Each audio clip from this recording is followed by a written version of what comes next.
Hello everyone. Today we are going to see how to replace Hutch 4G SIM or damaged SIM. Let's go into the video.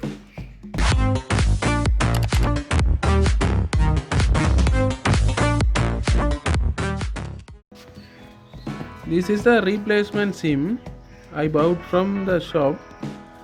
It costs 100 rupees. And here's the method for the replacement method.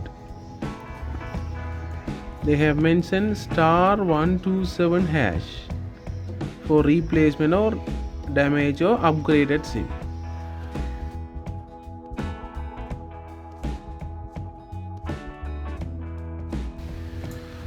Okay, now my phone on *127#.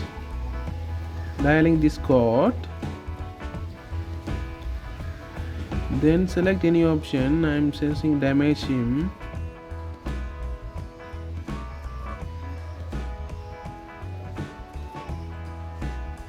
Or try again. *127#.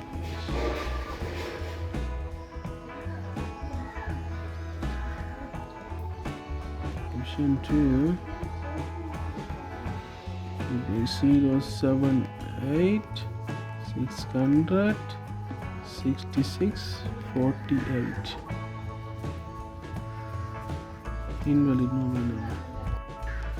Hi friends, I just skipped the video and now I called customer care.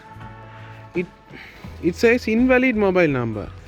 It means you cannot replace your SIM if you are not using more than 6 months. So this replacement method working only for the SIM used within 6 months. Just see, I am entering my number, my old number 078 600 6648, and this says invalid mobile number. So if it is working, then you have the option to enter your NIC number. So you need your lost phone number and NIC number for this SIM. Thank you for watching my video. Please subscribe to my channel for the more videos.